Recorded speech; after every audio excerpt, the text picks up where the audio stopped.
सधैँझै आजको भेटमा फेरि पनि विद्यार्थीवर्गलाई हार्दिक स्वागत जनाउँदछु। हेर नानीहरू, शिक्षक शिक्षिका भनेको केवल मार्गदर्शक मात्र हुन्। स्वयं तिम्रो निरन्तर अभ्यासले नै सफलता प्राप्त गर्न सक्छौ। यसर्थ अभ्यासलाई जतिसक्दो निरन्तरता देऊ। कोभिड-19ले ल्याएको लकडाउनको विकट परिस्थिति हामीसँग छँदैछ, तरै पनि घरमै बसेर विद्यार्थीहरूले केही सिक्ने कोसिस गरून् भन्ने ध्येय हामीसँग हुँदा पढ्ने आदत नजाओस् भन्ने हेतु फेरि पनि म तिमीहरूमाझ आइरहेकी छु। गए हप्ता हामीले कालमयीमा कविताको विश्लेषण गर्यौं। आज भने यसै कविताको सारांश बताउन लागेकी छु। सारांशले तिमीहरूलाई कालमयीमा कविता बुझ्न धेरै मद्दत गर्नेछ। कवि शिरोमणि लेखनाथ पौड्याल काललाई अत्यन्त शक्तिशाली ठान्नुहुन्छ। काल आएपछि जान्न भनेर धर पाइन्न। कालले न कसैको कुरा सुन्छ, न कसैले यसलाई टार्नै सक्छ। यो साह्रै अटेरी, धेरै निष्ठुरी छ। यसले दया, क्षमा, भुल, सन्तोष, माया, ममता केही जान्दैन।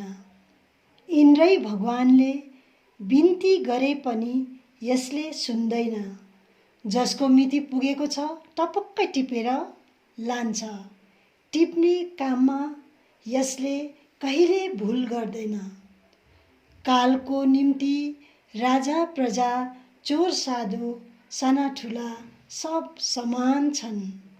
काल टार्न नसकिने, मार्न नसकिने, डर देखाएर खेद्न नसकिने, धेरै बलवान छ। यसले शिकारी झैं लुकेर अरूलाई घात गर्छ। ऊ स्वयं भने मर्दैन, तर अरूलाई मार्ने गर्छ। कालको रुचि भिन्न छ। यसले आँसुको दहमा नुहाउँछ, हड्डी हड्डीको ओछ्यानमा सुत्छ, शरीरमा भस्म डढेको खरानी लगाउँछ,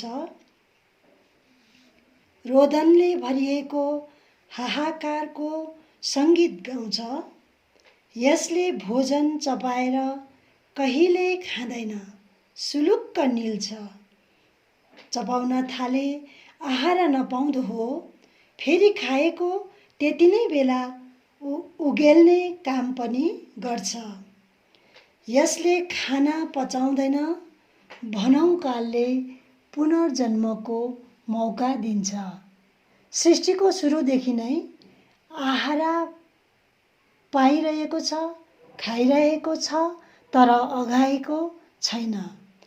यस्तै रीतले जन्म मरण, मरण जन्मको क्रम अथवा चक्कर युगौं युग चलिरहेको छ, चलि नै रहने छ भन्ने विचार कविको यस कवितामा हामी पाउँछौं। आजको गृह कार्य अथवा होमवर्क साहित्य पाठमा कवि शिरोमणि लेखनाथ पौड्यालको साहित्यिक परिचय दिएको छ। त्यसलाई राम्ररी पढेर लेख्ने अभ्यास गर। साहित्य पाठमा कवि शिरोमणि लेखनाथ पौड्यालको साहित्यिक परिचय दिएको छ। त्यसलाई राम्ररी पढेर लेख्ने अभ्यास गर। किनकि बितेका कति वर्षदेखि पाठ बीमा आउने कतिवटा प्रश्नहरू परिचयबाट नै तानिएर आइरहेको छ। यसले तिमीहरूलाई अङ्क बढी तान्न सहयोग गर्नेछ। आजको क्लासमा केही प्रश्नपत्र छलफल गर्ने कुरा अस्तिको क्लासमा मैले गरेकी थिएँ। तसर्थ के कस्ता प्रश्न कति अङ्कका आउँछन् हेरौँ।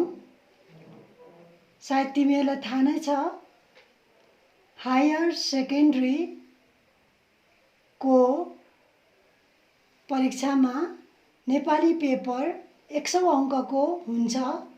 यसमा 54 अङ्कका प्रश्नहरू अथवा 54 मार्क्स पार्ट एमा आउने गरेको छ भने पार्ट बीमा 26 अङ्कका प्रश्नहरू अथवा 26 मार्क्सका प्रश्नहरू आउने गरेका छन्।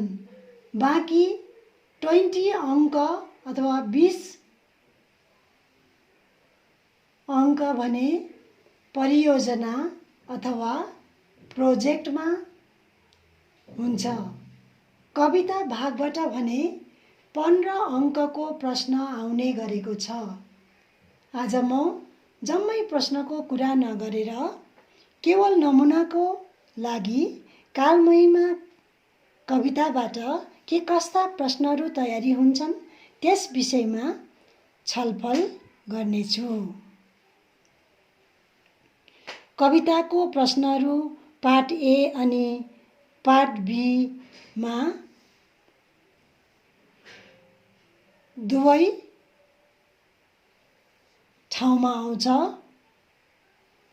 पार्ट एमा लङ क्वेसन्स अर्थात् केही लामा प्रश्नहरू आउँछन् भने पार्ट बीमा चाहिँ सर्ट क्वेसन्स अथवा छोटा प्रश्नहरू आउने गरेको छ। यो साल 2020मा पार्ट बीमा आएको प्रश्नहरूको नमुनाहरू यस प्रकार छन्। प्रश्न नम्बर 1, कवि लेखनाथ पौड्याललाई कुन सालमा त्रिभुवन पुरस्कार प्रदान गरियो? अप्सन ए सन् 1963, अप्सन बी सन् 1968, अप्सन सी सन् 1965, अप्सन डी सन् 1964। प्रश्न नम्बर 1, कवि लेखनाथ पौड्याललाई कुन सालमा त्रिभुवन पुरस्कार प्रदान गरियो? अप्सन ए सन् 1963, अप्सन बी सन् 1968, अप्सन सी सन् 1965, अप्सन डी सन् 1964। प्रश्न नम्बर 1 को उत्तर अप्सन सी अथवा सन् 1965 हो। प्रश्न नम्बर 1 को उत्तर अप्सन सी अथवा सन् 1965 हो। प्रश्न नम्बर 2, कालमहिमा कवितामा कविले काललाई केसित तुलना गरेका छन्? प्रश्न नम्बर 2, कालमहिमा कवितामा कविले काललाई केसित तुलना गरेका छन्? अप्सन ए राजा, अप्सन बी रङ्क, option C Indra, option D व्याधा।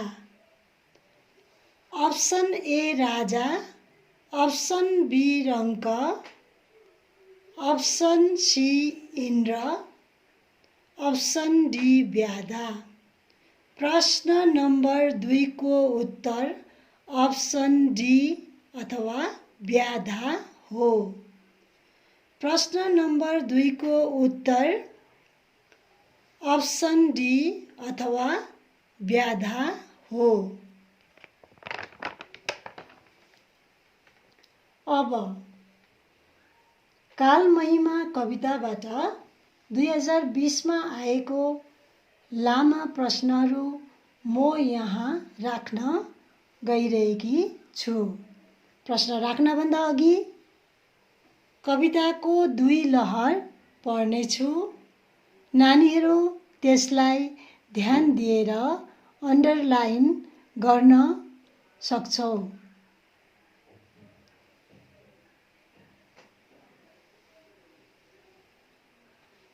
जति निल्छ उति उकेल्दछ पनि केही चपाउन्न त्यो। जति निल्छ उति उकेल्दछ पनि केही चपाउन्न त्यो। यही चालासित कल्प कल्प कहिल्यै खाइ अघाउन्न यो। यही चालासित कल्प कल्प कहिल्यै खाइ अघाउन्न त्यो।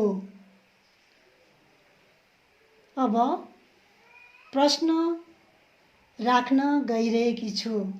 प्रश्न नम्बर 1, उक्त कवितांश कुन कविताबाट लिएको हो? प्रश्न नम्बर 1, उक्त कवितांश कुन कविताबाट लिएको हो? प्रश्न नम्बर 2, उक्त कविताका कवि को हुन्? प्रश्न नम्बर 2, उक्त कविताका कवि को हुन्? प्रश्न नम्बर 3, यहाँ त्यो भनेर केलाई भनिएको हो? प्रश्न नम्बर 3, यहाँ त्यो भनेर केलाई भनिएको हो? प्रश्न नम्बर 4, उकेल्दछ भनेको के हो? प्रश्न नम्बर 4, उकेल्दछ भनेको के हो? प्रश्न नम्बर 5, कल्प कल्प को अर्थ लेख। प्रश्न नम्बर 5, कल्प कल्प को अर्थ लेख। प्रश्न नम्बर 1 को उत्तर, उक्त कवितांश काल महिमा कविताबाट लिएको हो। प्रश्न नम्बर 1 को उत्तर, उक्त कवितांश काल महिमा कविताबाट लिएको हो। प्रश्न नम्बर 2 को उत्तर, उक्त कविताका कवि शिरोमणि लेखनाथ पौड्याल हुन्। प्रश्न नम्बर 2 को उत्तर, उक्त कविताका कवि शिरोमणि लेखनाथ पौड्याल हुन्। प्रश्न नम्बर 3 को उत्तर, यहाँ त्यो भनेर काललाई भनिएको हो। प्रश्न नम्बर 3 को उत्तर, यहाँ त्यो भनेर काललाई भनिएको हो। प्रश्न नम्बर 4 को उत्तर, उकेल्दछ को अर्थ निलिसकेको चिज फेरि मुखबाटै निकाल्दछ। प्रश्न नम्बर 4 को उत्तर, उकेल्दछ को अर्थ निलिसकेको चिज फेरि मुखबाटै निकाल्दछ। प्रश्न नम्बर 5 को उत्तर, कल्प कल्प को अर्थ युगौं युग। प्रश्न नम्बर 5 को उत्तर, कल्प कल्प को अर्थ युगौं युग। आजलाई यति, फेरि भेट्ने छौं। नेक्स्ट क्लास थर्सडे बिहीबार 2 देखि 3 हुनेछ।